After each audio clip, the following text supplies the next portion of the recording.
नमस्कार दर्शकों, doctor speak की विशेष कार्यक्रम में आपका बहुत बहुत स्वागत है। स्वास्थ्य हमारे जीवन का वह मूल्यवान धन है जिसे हम पैसों से नहीं खरीद सकते हैं। स्वस्थ जीवन जीने के दो ही मूल मंत्र हैं, अच्छी देखभाल और जागरूकता। अक्सर हम अच्छी देखभाल करना तो चाहते हैं, परंतु हम सचेत नहीं होते हैं।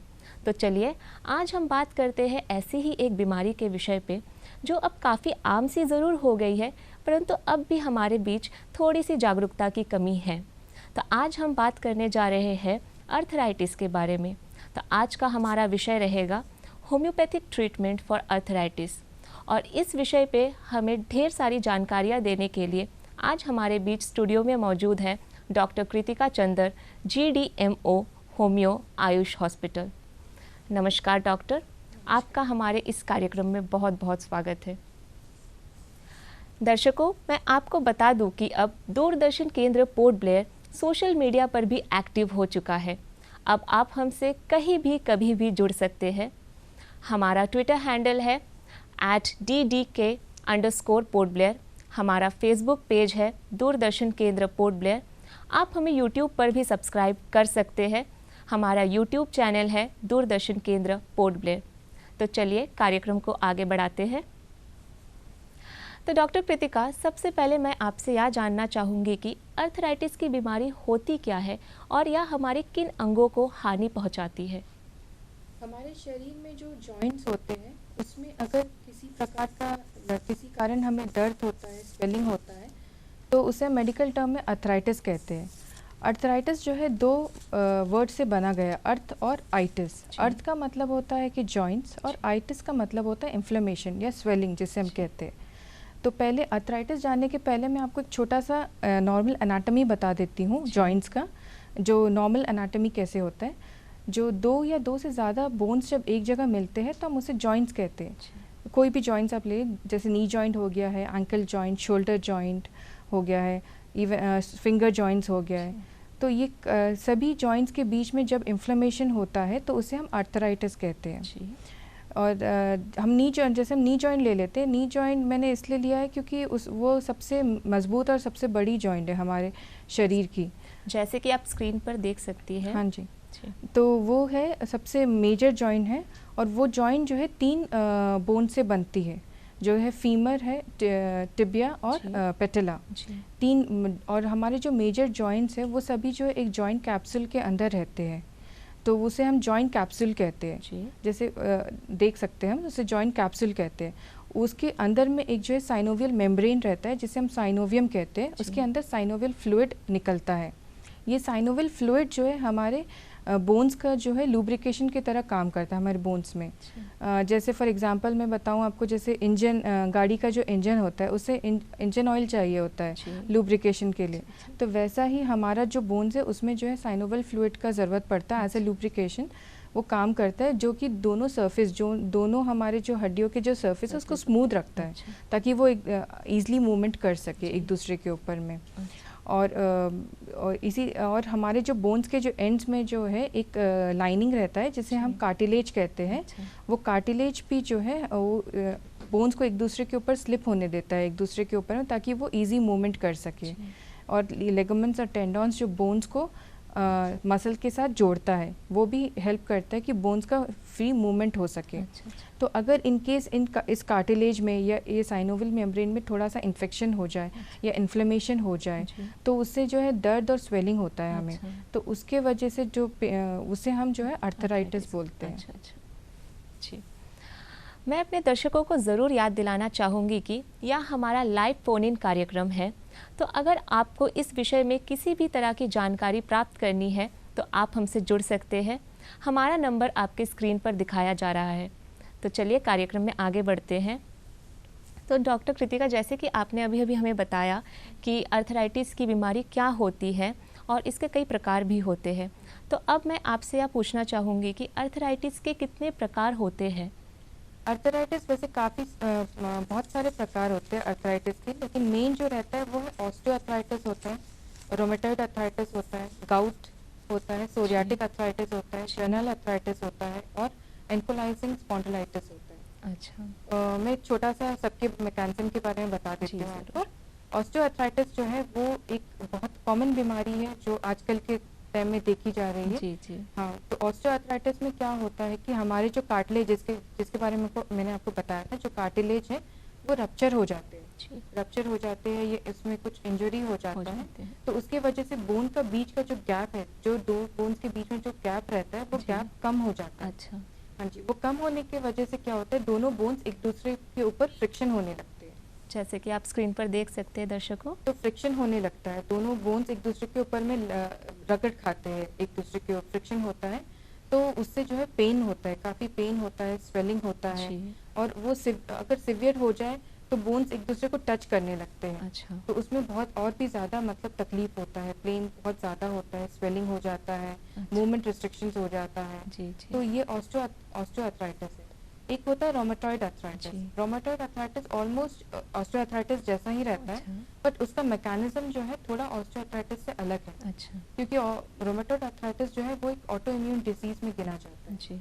ऑटो इम्यून डिजीज मतलब वो होता है कि जो जैसे जो हमारा खुद का इम्यून सिस्टम रहता है वो काफ़ी सारी बीमारियों से, काफ़ी सारी बैक्टीरिया, वायरस से हमें बचाता है, एज अ डिफेंस मैकेनिज्म काम करता है। तो कभी कभी कुछ केसेस में, कुछ कंडीशंस में ऐसे हो जाता है कि हमारा खुद का जो डिफेंस मैकेनिज्म, जो इम्यून सिस्टम है, हमारे खुद के हेल्दी सेल्स को अटैक कर देते हैं। तो उसमें हमारे ऑर्गन्स में कुछ खराबी आ जाती है, जैसे कुछ ये है डिजीज़ है, जैसे सोरियासिस हो गया है, विटलिगो हो गया है, डायबिटीज़ टाइप 1 डायबिटीज़ हो गया है, या फिर रोमेटॉइड अर्थराइटिस, ये सभी जो ऑटो इम्यून डिजीज़ में आते हैं। तो इसमें रोमेटॉइड अर्थराइटिस में क्या होता है कि जो साइनोवियल फ्लूइड रहता है, ये साइनोवियल मेम्ब्रेन रहता है, उसमें डायरेक्टली अटैक करता है। हमारे जो इम्यून सिस्टम है उसमें अटैक करते हैं, तो उसको इन्फ्लेम कर देते हैं ना, साइनोवियल मेम्ब्रेन को वो इन्फ्लेम्ड कर देते हैं, सूजन कर देते हैं। अच्छा। तो उसके वजह से ज़्यादा फ्लूइड इकट्ठा हो जाता है। अच्छा। घुटनों के कोई भी जॉइंट्स के बीच में ज़्यादा फ्लूइड इकट्ठा हो जाता है। जैसे हम जनरली देखते हैं कि हमारा हाथ जब कुछ भी मतलब चोट लगती, कटते हैं, तो वहाँ से ब्लीडिंग होता है। ब्लीडिंग होने के बाद थोड़ी देर बाद, ब्लीडिंग रुकने के बाद वहाँ पे सूजन हो जाता है। तो वही सेम मैकेनिज्म वो इम्यून सिस्टम की वजह से होता है हमारे।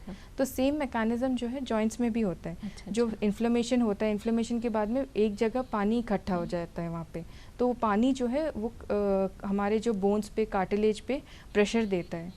प्रेशर देने के वजह से जो है वो बहुत ज़्यादा, जब प्रेशर होता है तो स्वेलिंग होता है, पेन होता है, काफ़ी ज़्यादा पेन होता है, स्वेलिंग होता है, वो उसको हम रोमेटॉइड अर्थराइटिस बोलते हैं।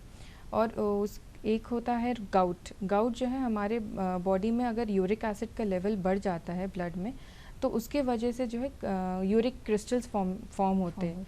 तो वो यूरिक क्रिस्टल्स हमारे बोन्स के बीच में जाके फंस जाते हैं। तो जब भी हम मूवमेंट करते हैं, जब भी हमारा मूवमेंट होता है, बोन्स मूवमेंट होता है, तो हमारा बोन्स जो है उस क्रिस्टल से, वो क्रिस्टल जो है छोटे छोटे कण रहते हैं, तो छोटे छोटे कण जैसे रहते हैं, स्टोन जैसे रहते हैं, तो उसमें रगड़ खाते हैं। उसके वजह से काफ़ी ज़्यादा पेन होता है। काफ़ी पेन रहता है, स्वेलिंग होता है, रेडनेस होगा, दर्द बहुत ज़्यादा एक्सेसिव दर्द होता है, वो है। सोरियाटिक अर्थराइटिस होता है, उसमें है कि अर्थराइटिस ऑलमोस्ट जो है सारे सिम्टम्स अर्थराइटिस के ही रहते हैं, बट एक चीज़ है कि उसमें जो है स्किन डिजीज़ रहता है। जैसे वाइट एंड स्केली पैचेस रहता है, वो आपके एल्बो जॉइंट्स में या नी जॉइंट्स में आपको देखने को मिलता है, वो है। और बच्चों में भी अगर अर्थराइटिस होता है तो जैसे हम जुवेनाइल अर्थराइटिस बोलते हैं। प्लस एंकोलाइजिंग स्पॉन्डिलाइटिस, जैसे मैंने कहा, वो रीढ़ की हड्डियों में अगर वो जो हमारी जो रीढ़ की हड्डियाँ है वो अगर सूज जाती है, इन्फ्लेमेशन हो जाता है, तो उसमें जो अर्थराइटिस होता है तो उसे हम स्पॉन्डिलाइटिस अर्थराइटिस बोलते हैं। अच्छा, तो मैम काफ़ी बार ऐसे देखने को मिलता है कि बहुत से लोगों पे अर्थराइटिस की समस्याओं को लेकर बहुत सारे मिसकंसेप्शंस हो जाते हैं। तो मैं आपसे यहाँ जानना चाहूँगी कि अर्थराइटिस होने की मुख्य वजह क्या होती है? अर्थराइटिस के मेनली बहुत सारे रीजंस हैं। जैसे एक होता है कि एजिंग, 40 अबव जब हम होते हैं तो हमारा जो बॉडी का जो पार्ट्स है वो ब्रेक डाउन होने लगता है एजिंग के साथ साथ। तो उसके वजह से कार्टिलेज भी, हमारा जो बोन्स का कार्टिलेज है वो सब वीक होते हैं, तो वो भी ब्रेक डाउन होता है। जब उस वैसे टाइम में अगर मूवमेंट ज़्यादा करते हैं हम, मूवमेंट ज़्यादा होता है तो क्या बोन्स के ऊपर प्रेशर पड़ता है, और बोन्स के ऊपर जब प्रेशर पड़ता है तो वो जो है वहाँ पे पेन और इन्फ्लेमेशन पैदा करते हैं, वो एक रीज़न होता है।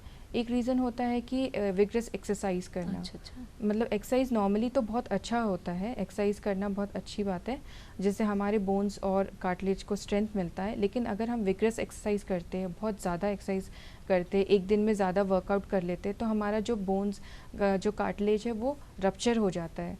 उसमें रप्चर होने की वजह से वो वहाँ पे जो है आर्थराइटिस होने के चांसेस होते हैं। प्लस इंजरी भी होता है, इंजरी भी एक बहुत बड़ा कॉज है। अच्छा अच्छा। जैसे एथलीट्स में या स्पोर्ट्समैन में देखा गया है कि कभी नी जॉइंट्स में चोट लग जाती है या कभी कहीं पे भी चोट लग जाती है, तो वो आगे जाके वो टेंडॉन्स रप्चर हो जाते हैं, लिगामेंट्स रप्चर हो जाते हैं, तो वो जो है अर्थराइटिस में चांसेस होते हैं कि अर्थराइटिस में बदल सकते हैं। जी। इवन फीमेल्स में भी देखा गया है कि बहुत कंडीशंस में मेनोपाज के बाद में जैसे तो बहुत सारा कंडीशंस में जो अर्थराइटिस ज़्यादा कॉमन होता है उसमें। अच्छा अच्छा, तो मैं इन सारी चीज़ों को कवर करूँगी। तो इससे पहले मैं आपसे आप पूछना चाहूँगी कि जैसे कि अब हमारी जो खान पान है इसमें काफ़ी बदलाव आ गया है। अब हम जो है जंक फूड के तरफ कुछ ज़्यादा आकर्षित हो जाते हैं और यह एक बहुत बड़ी वजह है बहुत सी बीमारियों को आमंत्रण देने की। तो मेरा सवाल आपसे यह रहेगा कि खान पान हमारे इस अर्थराइटिस की समस्या को कैसे प्रभावित करते हैं? हाँ, जैसे अभी आजकल हम देखते हैं कि जंक फूड्स बहुत ज़्यादा हम सेवन करते हैं जंक फूड्स का, मतलब हेल्दी फूड से ज़्यादा हम जंक फूड्स लेते हैं, ऑयली फैटी फूड ज़्यादा लेते हैं। उसके वजह से ये कारण मैंने बताया नहीं, मोटापन भी एक कारण होता है। जैसे उसमें क्या होता है कि हम जब ऑयली फैटी फूड्स खाते हैं तो हमारा ऑब्वियसली वेट गेन होता है। फैट वेट गेन की वजह से हमारा पूरा प्रेशर जो है इन्हीं जॉइंट्स में पड़ता है, जैसे नी जॉइंट्स है, हिप जॉइंट्स है, इन पर पड़ता है। तो हम उसके वजह से बोन्स कार्टिलेज वो जो है वहाँ पे रप्चर होने लगता है। अच्छा अच्छा। तो उसके वो एक बहुत बड़ा रीज़न है कि अगर हम ऑयली फैटी फूड्स कंज्यूम करें, बहुत ज़्यादा लें, तो मोटापन वो कहीं ना कहीं हमें ओबेसिटी की तरफ लेके जाते अच्छा हैं। जी। तो ओबेसिटी जो है एक तरफ से जो है हमारे बॉडी जी को मैम, रप्चर मैं करता है। आपको बीच में रोकना चाहूँगी। हमारे साथ एक कॉलर जुड़ चुके हैं, तो हम पहले उनसे बात कर लेते हैं। Hello hello. जी, नमस्ते मैम। जी, अपना नाम बताइए। मेरा नाम शारदा देवी है। कहाँ डेयरी से फार्म बात कर बोल रही हैं है? मैम। डेयरी फार्म से मैम। अच्छा, अपना प्रश्न रखिए। हेलो। जी मैम, मैम मेरा हड्डी में दर्द हो रहा है, तो मैं 2-3 साल से पेन किलर ले रही हूँ, तो उनके लिए एलोपैथी ले सकते हैं हम? एलोपैथी तो ले रहे हैं, जी। होम्योपैथी होम्योपैथी दवा अच्छा। ले सकते हैं? तो जी, आपका उम्र कितना है? मेरा 40 है मैम। आप कब से पेन किलर ले रही हैं? 2-3 सालों से। अच्छा, एक हर मतलब कितने मतलब महीने में कितने बार आपको लेना पड़ता है ऐसे? जैसा महीना में 2 बार आ जाता है, तो मैं क्या करती, पेन किलर ले लेती हूँ। अच्छा, हाँ, आप होम्योपैथी ले सकते हैं। आप कभी आपने होम्योपैथी ट्राई नहीं किया है?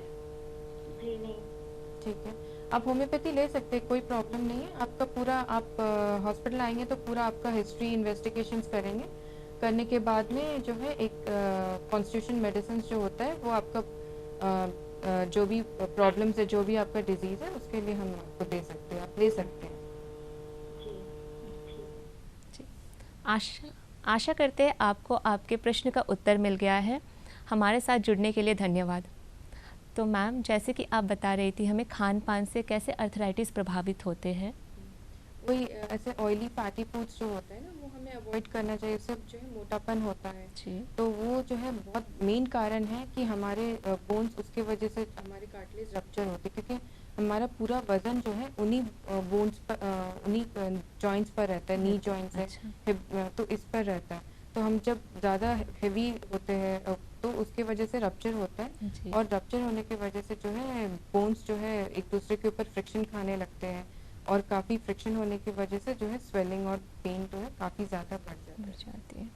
अच्छा, जब बात खान पान की ही चल रही है तो मैं आपसे यह भी ज़रूर जानना चाहूँगी कि हमारे खाने में कौन सी न्यूट्रिशन की कमी के वजह से हमें अर्थराइटिस की ये समस्या उत्पन्न हो सकती है। न्यूट्रिशन हम देखते हैं कि काफ़ी लाइक ये विटामिन डी जो डेफिशिएंसी होता है, अच्छा। जैसा दूध में कैल्शियम की जो कमी रहती है, कैल्शियम हम ऊपर से सप्लीमेंट हमें लेना पड़ता है, तो उसकी अगर कमी हो तो जो है हड्डियों में हमेशा जो है दर्द की मतलब कंप्लेंट्स रहते हैं। अच्छा। उसकी वजह से, क्योंकि मेन तो हमारा जो है विटामिन डी है, जिसकी वजह से कंप्लेंट्स ज़्यादा आ रहे हैं। अच्छा, तो मैम इसके बाद मैं आपसे अगला सवाल यह करना चाहूँगी कि अगर कोई व्यक्ति अर्थराइटिस से ग्रसित है तो उसे अपने खाने में कौन सी चीज़ें अवॉइड करनी चाहिए और उसे अपने खाने में किन चीज़ों का सेवन ज़्यादा करना चाहिए? जैसे है कि अवॉइड करना, बहुत सारा फूड्स हमें अवॉइड करना चाहिए अर्थराइटिस के लिए। जैसे जो आपका ये ऑयली फैटी फूड्स हो गया है, ये अवॉइड करना चाहिए। और प्लस आपका शुगर भी हमें बहुत ज़्यादा इंटेक नहीं करना चाहिए। शुगर एक बहुत इम्पॉर्टेंट है, क्योंकि शुगर अगर हम ज़्यादा इंटेक करते हैं तो वो इन्फ्लेमेशन को कम होने के लिए रोकती है। जैसे डायबिटीज़ पेशेंट्स में हम देखते हैं कि कभी कट हो जाता है या चोट लग जाती है तो वो जल्दी सूखता नहीं है। जी। तो वैसे ही बॉडी के अंदर भी जब इन्फ्लेमेशन हो जाता है और वो शुगर ज़्यादा इंटेक करता है तो उससे जो है इन्फ्लेमेशन जल्दी कम नहीं होता है। तो इसलिए शुगर का थोड़ा सा हमें अवॉइड करना चाहिए। Plus oily fatty foods avoid करने चाहिए, जंक फूड्स कम लेना चाहिए। हेल्दी डाइट ज़्यादा अच्छा है, हेल्दी डाइट रखना चाहिए जिसमें हम ज़्यादा जो है फ्रूट्स ले सकते हैं, ज़्यादा पानी पीना चाहिए हमें। ये सब चीज़, हरी सब्जियां हैं वो सब ले सकते हैं। और अगर आपको जैसा गाउट का इशू है, अगर आपको पता है तो उसमें क्या प्रोटीन रिच डाइट आपको अवॉइड करना चाहिए। अच्छा। क्योंकि प्रोटीन रिच डाइट में जो है उसमें जो है यूरिक एसिड ज़्यादा रहता है। अच्छा। और ऑलरेडी जो है गाउटी पेशेंट्स में यूरिक एसिड ब्लड में ऑलरेडी बढ़ा हुआ रहता है। तो इसीलिए हम बोलते हैं कि जो ये प्रोटीन रिच डाइट्स है उसको थोड़ा अवॉइड करें। जैसे आपका मिल्क हो गया, सोयाबीन हो गया, मीट हो गया, ये सब चीज़ जो है थोड़ा अवॉइड करना चाहिए। अच्छा। और हरी सब्जियां ये सब ज़्यादा लेना है आपको, पानी का कंटेंट ज़्यादा पीना है। अच्छा जी। तो मैम इसके बाद मैं आपसे यह जानना चाहूँगी कि अर्थराइटिस के सिम्टम्स क्या होते हैं, इसके मेन सिम्टम्स क्या होते हैं और अर्थराइटिस के कितने स्टेजेस होते हैं? अर्थराइटिस का मेन सिम्टम्स होता है पेन और स्वेलिंग। ये तो सारे में कॉमन रहते हैं। सारे अर्थराइटिस में पेन और स्वेलिंग जो है कॉमन रहता है। और जैसे ऑस्टियोआर्थराइटिस में हम ये देखते हैं कि पेन के साथ जो है स्टिफनेस रहता है। अच्छा। स्टिफनेस हमेशा जो है शाम के वक्त ज़्यादा रहता है ऑस्टियोआर्थराइटिस में। और शाम के वक्त जब दिन भर का काम करने के बाद में जो है जकड़न ज़्यादा महसूस होती है। जी। और उसमें ज़्यादा दर्द, पेन भी स्टिफनेस रहता है, पेन रहता है, रेडनेस रहता है, तो वो ऑस्टियोआर्थराइटिस का रहता है। रोमेटॉइड अर्थराइटिस में हम देखते हैं कि जो है ये सुबह अर्ली मॉर्निंग स्टिफनेस रहती है। जकड़न जो है हड्डियों में, जो जकड़न है वो सुबह के टाइम ज़्यादा रहती है, ठंडे में ज़्यादा रहती है। और जब हम चलते हैं तो बोन्स में चिटकने की आवाज़ आती है। काफ़ी ज़्यादा पेन बहुत ज़्यादा रहता है। और उसके बाद में रेडनेस रहता है, स्वेलिंग रहता है, काफ़ी स्वेलिंग, क्योंकि वहाँ पानी भर जाता है, जैसे मैंने आपको बताया था, एक्स्ट्रा फ्लूइड, तो स्वेलिंग ज़्यादा हो जाता है वो जगह में। गाउटी अर्थराइटिस में वो मेनली जो है हमारे अंगूठा में, पैर के जो अंगूठे हैं उसको इफेक्ट करते हैं। अच्छा। तो वहाँ पे जो है वो जो मैंने कहा यूरेट क्रिस्टल्स जो है वो वहाँ पे जाके फंस जाते हैं। तो जिससे जो मूवमेंट में, जब हम मूवमेंट करते हैं तो काफ़ी दर्द होता है, वो एकदम लाल हो जाता है, सूजन हो जाता है। पेन जो है बहुत ज़्यादा पेन रहता है, इवन हल्के से टच से भी जो है पेन रहता है। हाँ। और जब भी आप टच करो तो पूरा जॉइंट्स जो है हमेशा गर्म रहता है। अच्छा। हल्का हल्का गर्म रहेगा। फीवर रहता है, हरारत, जिसे हम बॉडी में हरारत बोलते हैं, बदन के अंदर हल्का हल्का फीवर रहता है जब अर्थराइटिस बढ़ जाता है। तो ये सारे, और रात के टाइम में जो है ज़्यादा पेन करता है, अचानक से पेन शुरू होता है, काफ़ी देर तक पेन रहता है। तो ये कुछ सिम्टम्स है जो हमें अर्थराइटिस में ज़्यादा देखने को मिलते हैं। अच्छा। और मैम अर्थराइटिस के कितने स्टेजेस होते हैं? स्टेजेस टोटली 4 स्टेजेस होते हैं। अर्थराइटिस में 4 स्टेजेस होते हैं। पहला स्टेज होता है कि जिसमें जो है जो इन्फ्लेमेशन है वो जो है अंदर साइनोवियल मेम्ब्रेन के अंदर तक ही रहती है। तो उसमें जो है कि माइल्ड पेन रहता है, माइल्ड स्वेलिंग रहता है, रप्चर भी ज़्यादा नहीं हुआ होता है, बहुत कम रहता है, और दर्द भी बहुत कम रहता है। जिसके अब थोड़ा सा मतलब जैसे काम उम करते हैं तो आपको दर्द रहता है, फिर आप थोड़ा रिलैक्स करते हैं तो दर्द ठीक भी हो जाता है। तो वो आपका फर्स्ट स्टेज में बहुत माइल्ड रहता है। अच्छा। सेकेंड स्टेज में थोड़ा और पेन ज़्यादा रहता है, कार्टिलेज का रप्चर होता है, उसमें काफ़ी रप्चर होता है, प्लस उसमें जो है स्वेलिंग भी पहले से कंपेयर टू फर्स्ट स्टेज ज़्यादा होती है। जी। तो उस वो स्टेज जो है थोड़ा सा फर्स्ट स्टेज से ज़्यादा रहता है उसमें। अच्छा। सेकेंड थर्ड स्टेज में सिवियरिटी और ज़्यादा रहती है। इसमें जो है बोन्स कार्टिलेज बहुत ही सारे ही रप्चर हो जाते हैं, बोन्स इरोशन होने लगते हैं, बोन्स के कोने में इरोशन हो जाता है क्योंकि कंटिन्यू मूवमेंट के साथ में जो है उसमें इरोशन होने लगता है। अच्छा। पेन काफ़ी ज़्यादा रहता है जिसमें पेशेंट को बर्दाश्त नहीं होता है, जैसे पेन बर्दाश्त नहीं होगा वो जब ज़्यादा काम ज़्यादा वर्कआउट करते हैं उसके बाद भी हमेशा पेन कंटिन्यू रहता है। अच्छा। और फोर्थ स्टेज जो रहता है वो है परमानेंट डिफॉर्मेटिव हो जाता है। उसमें अच्छा। क्या है कि बोन्स फ्यूजी हो जाते हैं। हम्म। पेन उसमें पेन आपको नहीं पता चलता क्योंकि ऑलरेडी डिफॉर्म हो जाता है, जी। बोन्स जो है डिफॉर्म हो जाते हैं परमानेंट, तो उसमें जो है पेन सिम्टम्स नहीं रहते हैं बट बोन्स फ्यूज हो जाते हैं और रिस्ट्रिक्शन मूवमेंट्स हो जाते हैं। अच्छा। मतलब आप मूवमेंट्स जो है वो एकदम कम्प्लीटली बंद हो जाता है। जी जी जी। मैम हमारे साथ एक कॉलर जुड़ चुके हैं तो हम उनका फ़ोन उठा लेंगे। हेलो। Hello ma'am. जी मैम, अपना नाम बताइए।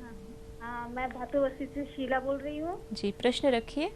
हाँ जी, पहले तो आपको और डॉक्टर साहब दोनों को नमस्कार। नमस्कार। हाँ जी मैडम, मेरे को दोनों घुटनों में मतलब जोड़ों में बहुत दर्द हो रहा है 2-3 साल से। और मैंने जब भी दर्द होता है पेन किलर ले लेती हूँ और अपने जो जो घरेलू उपचार है वो भी हम करती है, गर्म पानी में नमक डाल के सेक लेती है, थोड़ा आराम मिलता है, बाद में फिर शुरू हो जाता है। तो मैं चाहती हूँ कि क्या ये आर्थराइटिस ही हो सकता है? जी मैडम, आपका एज कितना है? 70 इयर्स। 70 इयर्स के। और दर्द आपको 2-3 साल से हो रहा है? जी। आपने कभी इन्वेस्टिगेशन कराया है, कभी कोई टेस्ट कराया, ब्लड का कोई टेस्ट या फिर एक्सरे करवाया है कभी? नहीं, ऐसा तो नहीं कराया, लेकिन मेरे को थोड़ा प्रॉब्लम था कि अपने आप ही टेस्ट किया था जीबी पंत हॉस्पिटल से। जी। तो वो टाइम तो ये इतना ज्यादा नहीं था। तो काफी दिन हो गया, मतलब इन्वेस्टिगेशन करके काफी दिन हो गया। जी जी। आप आप एक बार इन्वेस्टिगेशन करवाइए तो हमें पता चलेगा कि चांसेस अर्थराइटिस के चांसेस तो हो सकते हैं क्योंकि एज भी काफी हो गया, पेन भी आपको काफी हो रहा है, तो चांसेस हो सकते हैं। तो कंफर्मेटरी हम जो है टेस्ट से ही पता करेंगे, तो टेस्ट उसके बाद में जो है दवाई देंगे तो काफी रिलीफ मिलेगा आपको उससे। अच्छा अच्छा। होम्योपैथी में लेने के बाद में हम जैसे एलोपैथी के बाद में होम्योपैथी काम कर सकता है ना? हाँ जी हाँ जी हाँ, कोई उसमें कोई प्रॉब्लम नहीं। Okay, thank you ma'am. जी। आशा करते हैं आपको आपके प्रश्नों के उत्तर मिल गए हैं। हमारे साथ जुड़ने के लिए धन्यवाद। तो मैम, आप हमें स्टेज 4 की अर्थराइटिस के बारे में बता रही थी। स्टेज 4 में तो परमानेंट जो है डिफॉर्म हो जाता है, उसमें बोन्स फ्यूज हो जाते हैं, मूवमेंट रिस्ट्रिक्शंस हो जाता है, तो वो लास्ट स्टेज होता है जो एकदम रिस्ट्रिक्टेड हो जाते हैं जी। बोन्स। अच्छा, तो मैम जैसे कि अभी अभी आपने विभिन्न स्टेजेस के बारे में हमें बताया है, तो अब मैं आपसे पूछना चाहूँगी कि क्या हम अर्थराइटिस की इस समस्या को स्टेज 1 में ही रोक सकते हैं? अगर हाँ तो कैसे, ज़रा इस पर हमें प्रकाश डालिए। हाँ, स्टेज 1 में हम इससे रोक सकते हैं अगर हम अर्ली डायग्नोस कर लें, अर्थराइटिस को अर्ली डायग्नोस कर लें और ट्रीटमेंट जल्दी शुरू कर दें, तो हम जो है इसको काफ़ी हद तक कम कर सकते हैं अपने मतलब ये अपने लाइफस्टाइल चेंजेस करके प्लस मेडिसिन के साथ जो है हम उसको काफ़ी हद तक रोक सकते हैं। अच्छा। तो मैम मैं अभी आपसे दूसरा जो सवाल पूछना चाहती हूँ वो ये है कि आपने जैसे बताया है कि अर्थराइटिस के बहुत सारे विभिन्न स्टेजेस होते हैं, तो एक स्टेज से दूसरे स्टेज तक ये अर्थराइटिस कितनी तेज़ी से फैलती है? एक जो है ये एक स्टेज से इसका उत्तर मैं ले लूँगी। कॉलर हमारे साथ जुड़ गए हैं। हेलो। नमस्ते मैम। नमस्ते। डॉलीगंज से बात कर रही हूँ। जी मैम, अपना प्रश्न रखिए। मैडम, मेरे मम्मी को ना पिछले 7-8 महीने से ना घुटने में बहुत पेन है, तो एक्सरे करवाए तो उन्होंने बोला कि अर्थराइटिस है। तो हम लोग चाहते हैं कि होम्योपैथी दवाई ले। ठीक। हाँ मैडम, आपने इससे पहले कभी दवाई लिया है, एलोपैथी दवाई या कभी कुछ? एलोपैथी दवाई मम्मी ली है, तो उन्होंने कैल्शियम वगैरह का टैबलेट दिया है। एक्चुअली वो हाइपरटेंसिव पेशेंट है। ओके। तो हम लोग चाहते हैं कि होम्योपैथी में कुछ रेमेडीज या तो फिर होम रेमेडीज कुछ मिल जाए तो अच्छा होगा। हाँ ज़रूर, होम्योपैथी में आप आ जाइए, आयुष हॉस्पिटल आइए, आपका पूरा हिस्ट्री लेंगे, उसके बाद में मम्मी का पूरा इन्वेस्टिगेशंस, ब्लड टेस्ट करके सब एक्सरे देख के उसके बाद आपको हम दवाई दे देंगे उसमें। एक्चुअली मैडम पेन किलर बहुत ले चुकी है, तो उसका जगह में कुछ लेना है करके। हाँ ठीक है, हम दे देंगे पेन किलर के। अगर आप देखिए एक साथ तो पेन किलर और एकदम अचानक तो नहीं छोड़ सकते, क्योंकि काफ़ी ले चुकी है, तो उसमें क्या वो अडाप्ट हो जाते हैं, तो उसको थोड़ा टाइम लगेगा। लेकिन हाँ, आप होम्यो आस्ते आस्ते शुरू करके फिर आप पेन किलर को आस्ते आस्ते स्टेप बाय स्टेप जो है उसको छोड़ सकते हैं। हाँ ओके मैडम। उम्मीद करते हैं आपको आपका जवाब मिल गया है। कॉल करने के लिए धन्यवाद। तो मैम, जैसे कि मैंने आपसे पूछा था कि अर्थराइटिस के स्टेजेस एक स्टेज से दूसरे स्टेज में कितनी तेज़ी से फैलता है? एक स्टेज से दूसरे स्टेज में पहुंचने के लिए क्या है, वो डिपेंड करता है पर्सन टू पर्सन और डिज़ीज़ का सिवियरिटी के ऊपर में। क्योंकि अगर फर्स्ट इनिशियली अगर हम डायग्नोस कर ले कि मतलब अर्थराइटिस है और उसका ट्रीटमेंट जल्दी शुरू कर दे, तो उसको लाइफस्टाइल के साथ में मेडिसिन के साथ हम उसको थोड़ा रोक सकते हैं, थोड़ा एक्सटेंड कर सकते हैं कि वो सेकंड स्टेज में प्रोग्रेस होने के कम चांसेस है, कम होता है। लेकिन अगर मतलब अगर वो बढ़ जाता है तो फिर बहुत दिक्कत होती है। सेकंड थर्ड स्टेज में अगर चला जाता है तो फिर उसमें जो है वो करना, दवाई देना और उसको रोकना थोड़ा सा मुश्किल होता है। तो इसीलिए जो है वो तो पर्सन टू पर्सन ही वेरी करता है कि हम कैसे मतलब उसको बढ़ाएं आगे। अच्छा, तो मैम इसके बाद मैं आपसे यह जानना चाहूँगी कि जैसे आपने बताया कि अर्थराइटिस की जो अर्ली स्टेज होती है, जिसे हम स्टेज 1 कहते हैं, अगर उसे हमने अर्ली डायग्नोसिस कर लिया तो हम उसको रोक सकते हैं। तो अगर कोई व्यक्ति स्टेज 2 या स्टेज 3 में हो और तब जाकर अपना इलाज शुरू कर रहा है, तो इस अवस्था में उसका ठीक होने का कैसे संभावना होता है? अगर वो सेकंड थर्ड स्टेज में, जैसे मैंने बोला कि उसमें थोड़ा सा दिक्कत मुश्किल तो आता है, क्योंकि वो सिवियरिटी थोड़ा ज़्यादा हो जाता है, डीजनरेशन ज़्यादा हो जाते हैं बोन्स में, तो क्या है कि थोड़ा दिक्कत आता है। लेकिन हाँ, हम दवाई दे के कोशिश करते हैं कि सिम्टम्स जो है और फोर्थ स्टेज तक ना पहुँचे। वैसे भी एक पूरा स्टेज कवर करने में जो है काफ़ी साल लग जाते हैं जी। ये सारे स्टेजेस को एक इंसान में कवर करने में काफ़ी साल लग जाता है। तो ज़्यादातर पेशेंट्स जो है सेकंड थर्ड स्टेज तक ही पहुंच पाते हैं। अच्छा। फोर्थ स्टेज तक तो बहुत मुश्किल होता है, मतलब जो एकदम परमानेंट, जैसे मैंने परमानेंट डिफॉर्मेटिव बोला, तो उसमें पहुंचने तक तो बहुत कम पेशेंट्स ही पहुंचते हैं। जैसे जुवेनाइल अर्थराइटिस हो गया, जो बच्चे जैसे बचपन से होता है, तो वो उनको कभी कभी चांसेस होता है कि परमानेंट डिफॉर्मेटिव हो जाए उनका। अच्छा। तो और हम कोशिश करते हैं कि उनका पेन और जितना भी तकलीफ, पेन है, दर्द है, स्वेलिंग है, वो दवाई से जितना हो सके वो कम करने का कोशिश करते हैं सेकंड और थर्ड स्टेज में जी। दर्शकों, कार्यक्रम को जारी रखेंगे एक छोटे से अंतराल के बाद।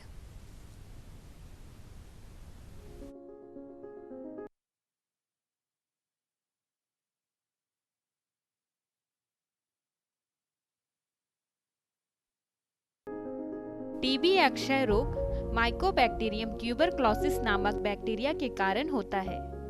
टीबी आमतौर पर फेफड़ों को प्रभावित करता है, लेकिन किडनी, रीढ़ तथा दिमाग पर भी असर करता है। फेफड़ों का टीबी अधिकतर संक्रामक होता है। रोगी के खांसने, छींकने, गाने अथवा बात करने से फैलता है। उस वातावरण में जो व्यक्ति सांस लेता है वह भी टीबी से संक्रमित हो सकता है।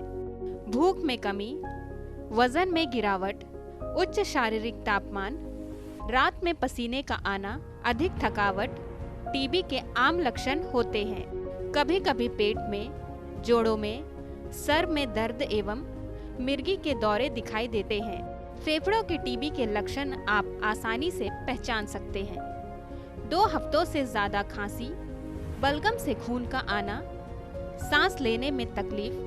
यदि आप महसूस करते हैं तो तुरंत अपने नजदीकी स्वास्थ्य केंद्र में जाएं और अपनी जांच करवाएं। 6 से 12 महीने तक निरंतर दवा लेने पर यह रोग पूरी तरह से ठीक हो जाता है। याद रखें कि दवाई का कोर्स पूरा करना बहुत जरूरी है। बीच में छोड़ने पर इस रोग के दोबारा होने का खतरा है। कोविड-19 और टीबी दोनों रोगों में बहुत सी समानताएं हैं। टीबी और कोविड-19 दोनों ही स्वास्थ्य संबंधी रोग हैं। दोनों ही लोगों के निकट आने से फैलते हैं। बैक्टीरिया या वायरस से संक्रमित वातावरण में सांस लेने से और ड्रॉपलेट्स के जरिए इनका संक्रमण होता है। दोनों ही शरीर के रोग निरोधक व्यवस्था को कमजोर करते हैं। इसीलिए यह अति आवश्यक बनता है कि टीबी से पीड़ित लोग कोविड-19 के जोखिम से बचें, सामाजिक दूरी का पालन करें, यानी बाहर जाना जितना हो सके उतना कम करें। टीबी या कोविड-19 के लक्षण दिखने पर लोगों से मिलना बंद करें, घर में क्वारंटाइन रहें, खुले या हवादार जगहों पर समय बिताएं, गंदे हाथों से चेहरे, आँखों व नाक को ना छुएं, हाथों को साबुन से अच्छी तरह धोते रहें, उपयोग किए टिश्यू का उचित निपटान करें और इन सब के साथ साथ टीबी के उपचार का सख्ती से पालन करें। मास्क पहने। आइए हम सब मिलकर भारत से टीबी को मिटाएं, कोरोना को हराएं।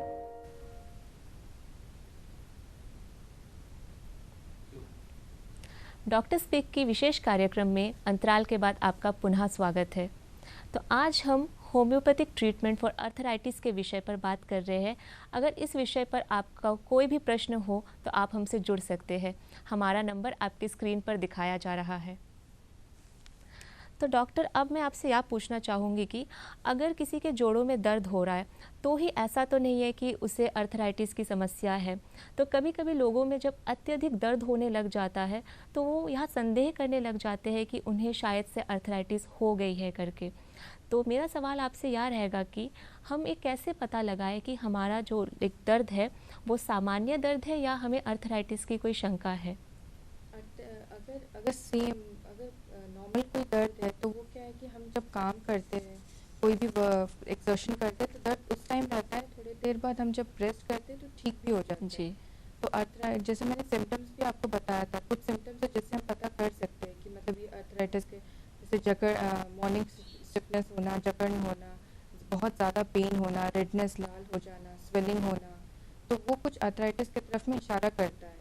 प्लस कुछ इन्वेस्टिगेशन है जो हम कर सकते हैं, जैसे एक्सरे अगर हम करें तो उसमें जो है जॉइंट्स जो है हमें दोनों जुड़ी हुई दिखती है, या फिर उसके बीच का गैप जो है बहुत कम दिखता है, तो वो एक रीज़न हो सकता है हमें पता चले। मैं आपको फिर से रोकना चाहूँगी, हमारे साथ एक कॉलर जुड़ चुके हैं। हेलो हेलो हेलो जी सर, अपना नाम बताइए। जी मैं रमेश बोल रहा हूँ, रेडियो से बोल रहा हूँ मैडम। जी, अपना सवाल रखिए। जी मेरी मदर का ना ऑपरेशन हुआ था, यूट्रस उनका ओवरीज का ऑपरेशन हुआ था, तो निकाल दिए। तो 2 साल पहले ऑपरेशन हुआ था, तो अभी तो ठीक थी, लेकिन अभी 6-7 महीने से क्या है कि उनको ना जॉइंट्स में बहुत ज़्यादा पेन होता है, चल फिरने में थोड़ा मुश्किल होता है, मतलब स्वेलिंग भी होता है। तो क्या आर्थराइटिस हो सकता है क्या? हाँ सर, आपकी मदर को अर्थराइटिस होने के चांसेस हो सकते हैं, बिकॉज उनका ऑपरेशन हुआ है और उसकी वजह से बोन्स में जो है एस्ट्रोजन का जो मतलब जो लेवल है कम हो जाता है हार्मोन्स का, जिसकी वजह से बोन्स में जो काफ़ी वीकनेस हो जाते हैं। तो कैल्शियम सप्लीमेंट आप उनको दे सकते हैं ऊपर से। हाँ, कैल्शियम सप्लीमेंट आप दे सकते हैं, और अगर बहुत ज़्यादा पेन होता है तो आप फिर हमें कंसल्ट भी कर सकते हैं। अगर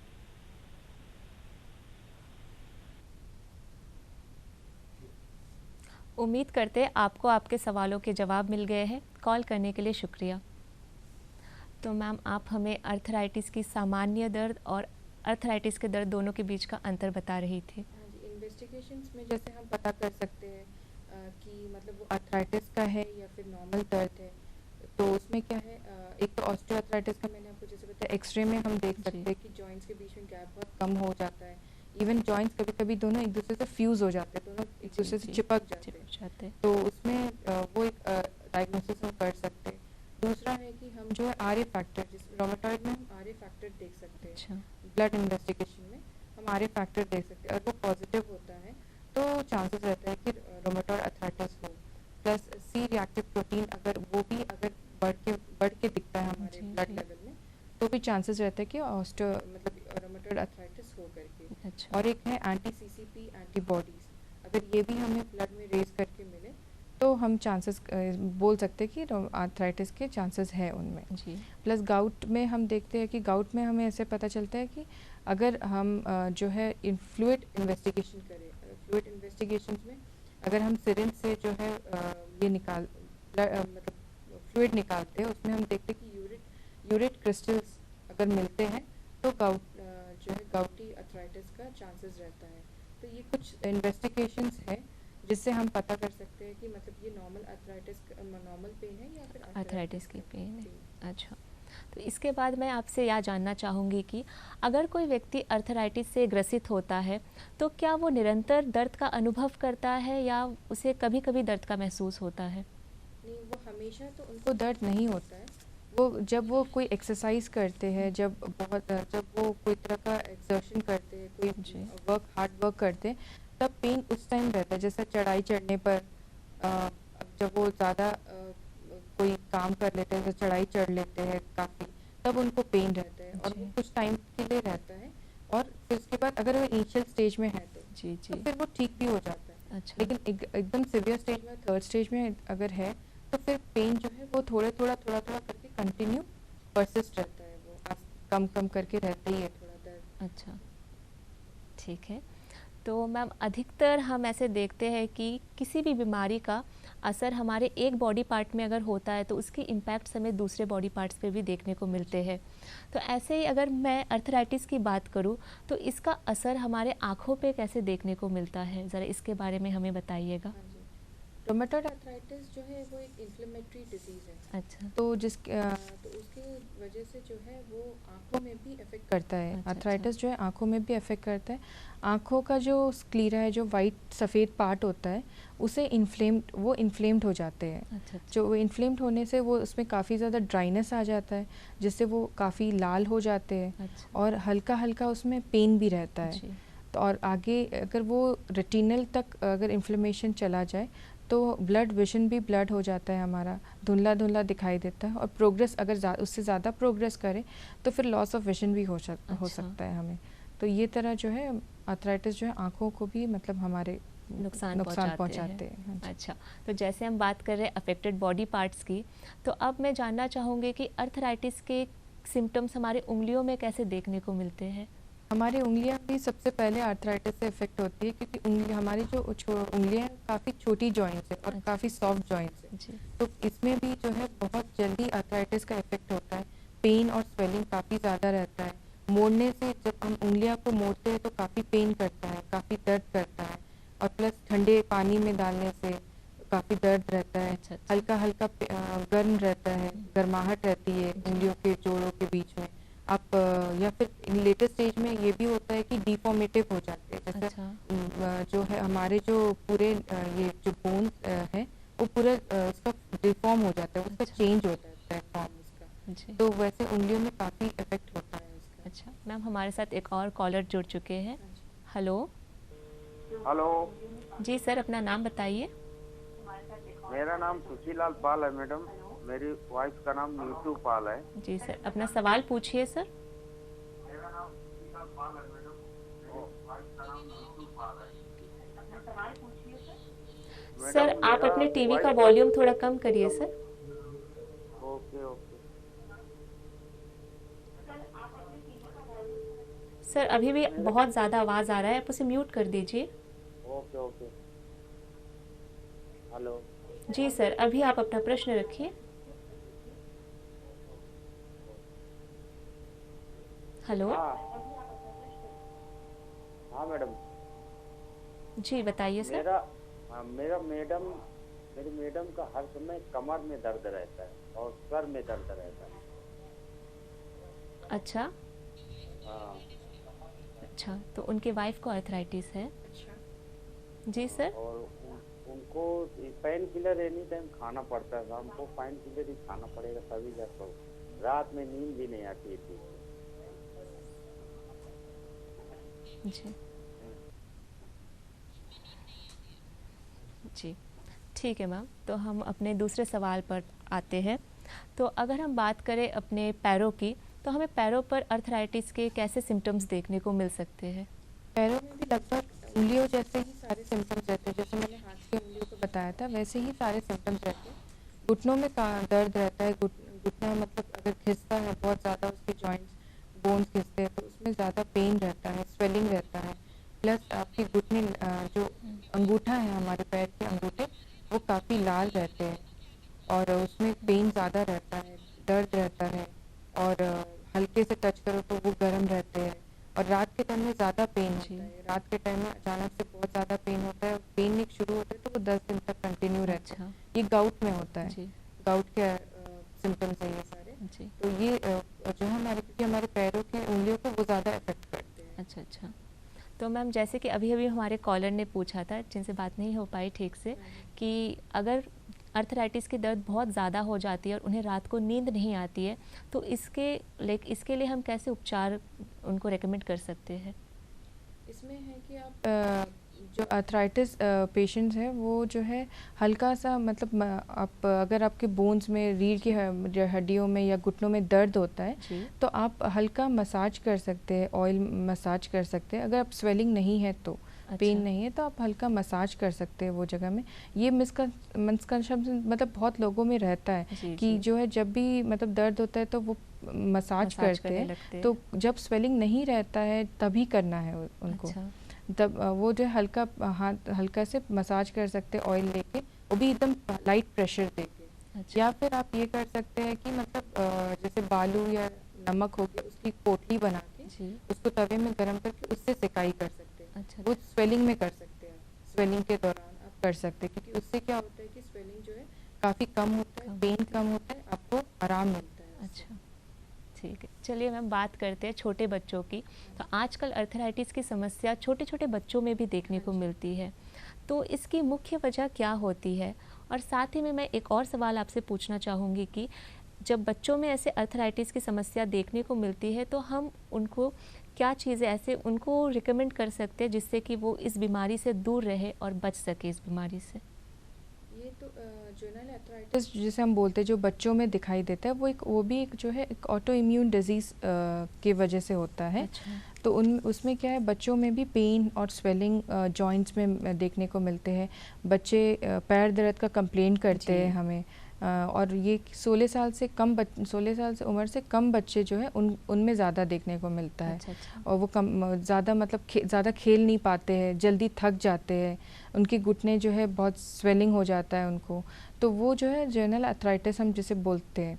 और आगे जाके जो है यही सिवियर केसेस में, जैसे कि आप स्क्रीन पर देख सकते हैं, और आगे जाके जो है यही चीज़ जो है परमानेंट डिफॉर्मेटिव में चेंज होता है। अच्छा। हाँ, तो उनको जो है जिसे हम विकलांगता भी कहते हैं, बोल सकते हैं।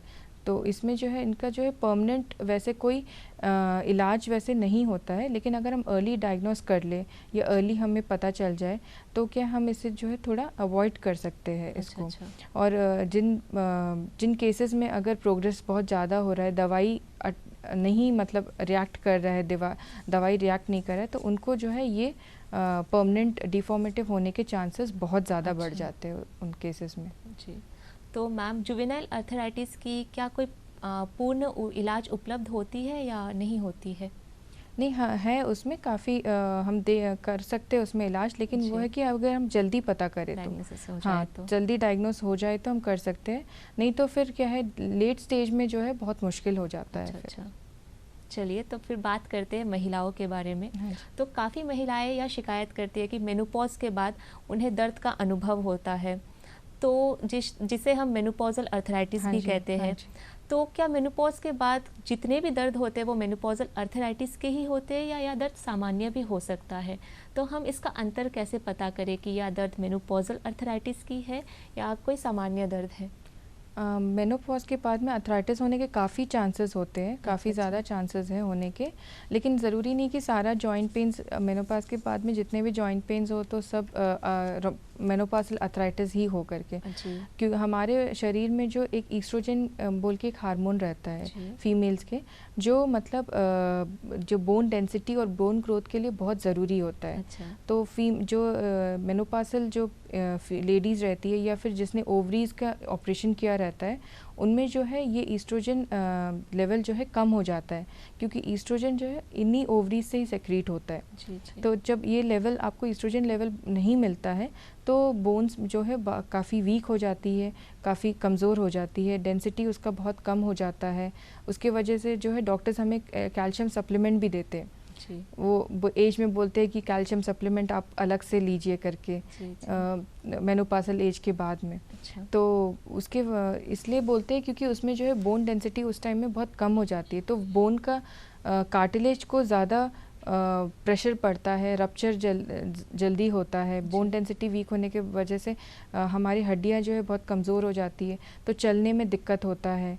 और थोड़ा सा मतलब चढ़ाई चढ़ते हैं थोड़ा सा तो ज़्यादा पेन, उनको बहुत ज़्यादा पेन बोलते हैं, स्वेलिंग ज़्यादा हो जाती है उनको। तो इसलिए सारा जॉइंट पेन्स तो नहीं होता है, लेकिन हाँ कुछ केसेस में जो है मेनोपार्सल अर्थराइटिस की परेशानियाँ हो सकती है। फिर हम काफ़ी महिलाओं की ऐसे शिकायतें भी सुनते हैं कि जब उनका मेंस्ट्रुअल साइकिल होता है तब उनको बहुत ज़्यादा दर्द होता है अपने जोड़ों में। हाँ जी। तो मैं यह जानना चाहूँगी कि क्या मेंस्ट्रुअल साइकिल और अर्थराइटिस के बीच में कोई संबंध है? क्या मेंस्ट्रुअल साइकिल जो है अर्थराइटिस के ऊपर कोई प्रभाव पड़ता है उससे? मेल के मतलब हम अगर रेशियो देखें, मेल और फीमेल्स का रेशियो देखते हैं तो फीमेल्स में मेल से ज़्यादा अर्थराइटिस के चांसेस रहते हैं, क्योंकि हमारे बॉडी में जो है हार्मोन्स, लेडीज़ की बॉडीज़ में हार्मोन्स बहुत जल्दी फ्लक्चुएट करते हैं। तो इसमें क्या होता है कि ड्यूरिंग मेंस्ट्रुअल साइकिल के पहले या मेंस्ट्रुअल साइकिल के टाइम पे जो है ईस्ट्रोजन और प्रोजेस्टेरोन जो हार्मोन्स है वो बहुत कम हो जाते हैं हमारे बॉडी में। तो उसके वजह से जो है, जैसे मैंने बताया कि जब हार्मोन्स हमारे जो बहुत कम हो जाते हैं तो बोन की जो है आर्थराइटिस के बोन्स के प्रॉब्लम्स होने के ज़्यादा दिक्कत होती है।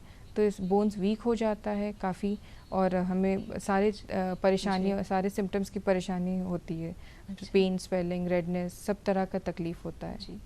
तो ऐसे ही अर्थराइटिस के समस्या से जो महिलाएं जूझ रहे हैं तो उनके लिए प्रेगनेंसी अचीव करना नॉर्मल होता है या उनके साथ कोई रिस्क फैक्टर जुड़े हुए होते हैं? प्रेगनेंसी में अर्थराइटिस का कोई नुकसान नहीं होता है। वैसे कोई रुकावट कंसीव करने में भी कोई रुकावट नहीं होता अर्थराइटिस में। अच्छा। लेकिन हाँ प्रेग्नेंट लेडीज़ को जो है काफ़ी विशेष ध्यान रखना होता है, बिकॉज जो अर्थराइटिस से ग्रस्त है ऑलरेडी, क्योंकि उनका बॉडी वेट उसमें उस टाइम में इंक्रीज़ होता है। अच्छा। तो जैसे मैंने बताया कि बॉडी वेट इंक्रीज़ होता है तो वो ऑलरेडी हमारे घुटनों में प्रेशर देता है, हमारी रीढ़ की हड्डियों में प्रेशर देता है, तो उसके वजह से जो है ज़्यादा पेन होने के चांसेस होते हैं। अच्छा। और इस टाइम में जो है दवाई भी जो है डॉक्टर से, अगर आप अर्थराइटिस की दवाई भी लेते हैं तो डॉक्टर के एडवाइस के साथ आप ले सकते हैं। और कोशिश करें कि हल्का एक्सरसाइज करें, लाइट वॉकिंग कर ले और डॉक्टर के एडवाइस के साथ योगा प्राणायाम कर ले और एक ही पोस्चर में काफ़ी देर ना बैठे, बिकॉज अगर आप एक पोस्चर में बैठते तो पूरा वेट जो है, स्ट्रेस जो है एक ही जॉइंट्स में ज़्यादा बहुत देर तक पड़ता है तो काफ़ी पेन होता है। तो आप पोजीशंस जो है हमेशा चेंज कर सकते हैं। थोड़ी देर में आप चेंज करते रहे पोजीशंस को। तो इन्हीं महिलाओं के बारे में मैं और जानना चाहूँगी।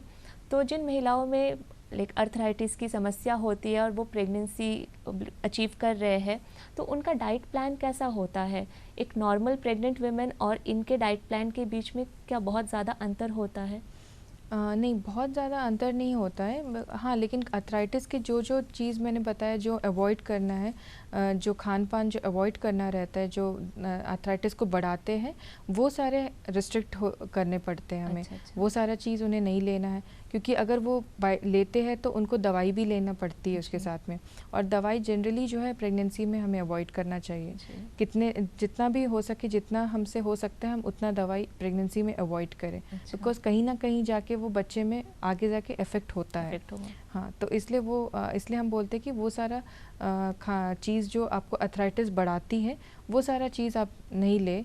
और आप जो है एक हेल्दी डाइट रखें जिसमें आप बहुत सारे फ्रूट्स ले सकते हैं, एप्पल हो गया, अनार हो गया, ये सब खा सकते हैं, सब्जियां खा सकते हैं, हरी सब्जियां खा सकते हैं, ये सब ले सकते हैं। पानी ज़्यादा इंटेक कर सकते हैं, क्योंकि हमारा प्रेगनेंसी में जो बच्चे जो जिस फ्लूइड में रहते हैं उसे हम एमनियोटिक फ्लूइड कहते हैं, जिसमें बच्चों का ग्रोथ होता है। अगर वो फ्लूइड कम हो गया तो बच्चे को बहुत डिस्ट्रेस होता है, ग्रोथ में उनका इफ़ेक्ट होता है। तो अगर हम पानी बराबर अच्छे से इंटेक करें तो एमनियोटिक फ्लूइड भी बराबर रहता है। तो ये सब चीज़ें जो आप कर सकते हैं। अच्छा, तो अर्थराइटिस एक ऐसी समस्या है जो हम महिलाओं और पुरुषों दोनों में देखते हैं। तो अगर बात करें पुरुषों की, तो पुरुषों में अर्थराइटिस की समस्या होने की मुख्य वजह क्या होती है? अर्थराइटिस मेल्स में भी काफ़ी देखा जाता है।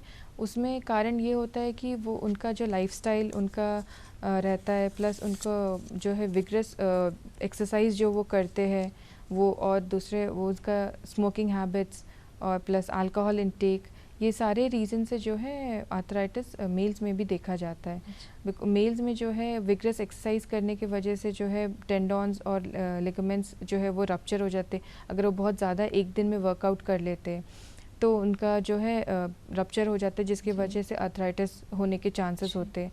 प्लस मेल्स में मोटापन भी एक कारण है कि वो ज़्यादा ऑयली फूड इंटेक करते हैं या बहुत ज़्यादा वेट गेन है उनका, तो उसके वजह से भी होता है।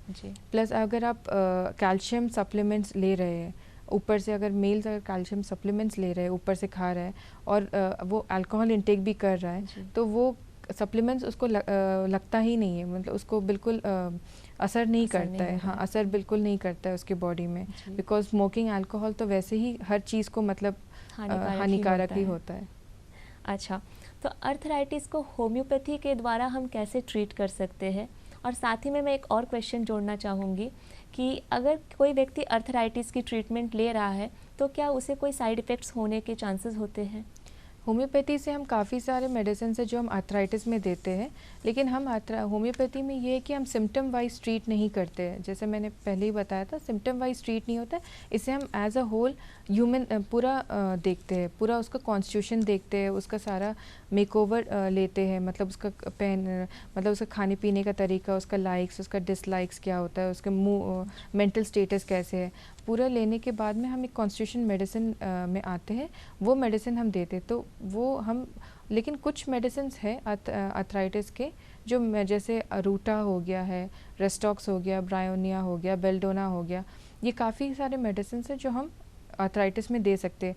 बेल्डोना हम देते हैं जब बहुत ज़्यादा स्वेलिंग, इन्फ्लेमेशन काफ़ी ज़्यादा रहता है, पेन टच भी पेन रहता है, स्वेलिंग कम हो तो बेल्डोना देते तो स्वेलिंग कम हो जाता है, पेन कम हो जाता है।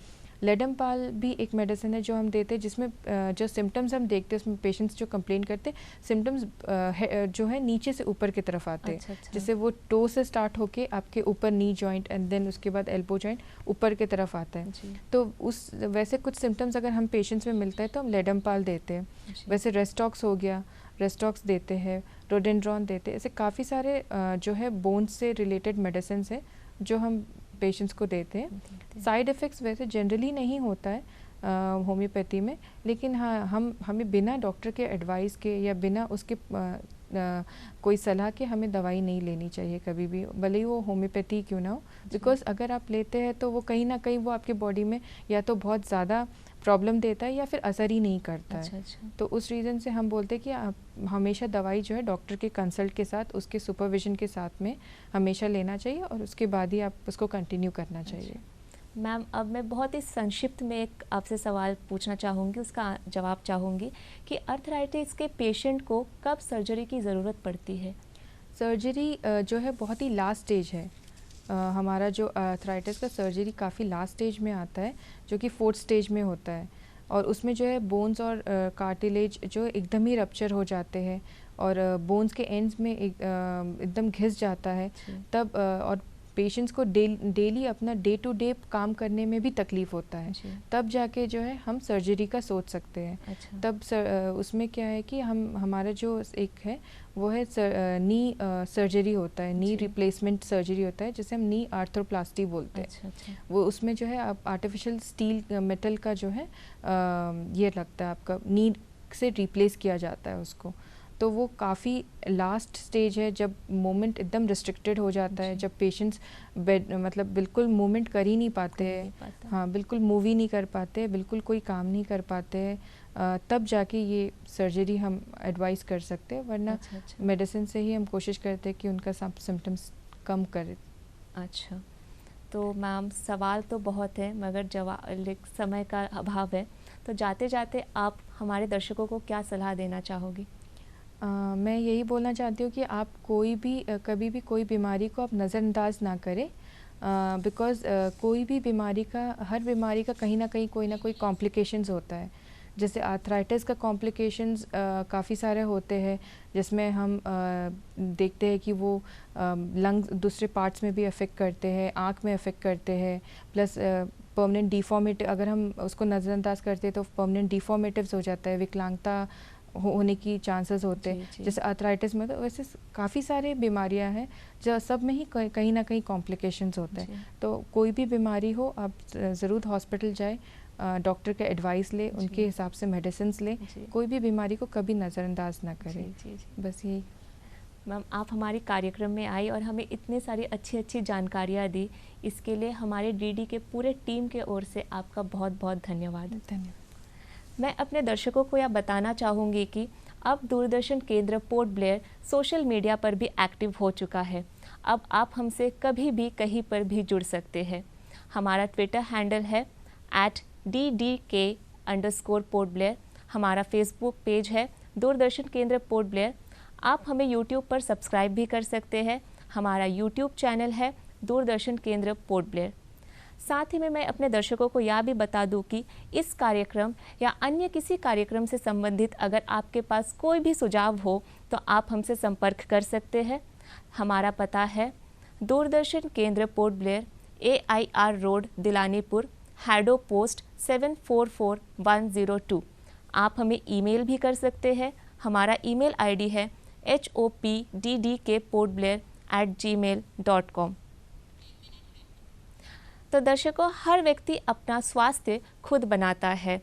स्वस्थ काया हमारी शक्ति होती है। जो इस पर ध्यान दे वही समझदार व्यक्ति है। तो हम यह आशा करते हैं कि आज का यह कार्यक्रम बहुत ही लाभान्वित रहा होगा आपके लिए और आपने इससे बहुत से लाभ उठाए होंगे। तो इसी के साथ हम यह कार्यक्रम आज यहीं पर समाप्त करते हैं। अगले अंक में हमारा आपसे फिर मुलाकात होगा। तब तक के लिए मुझे दीजिए इजाज़त। नमस्कार।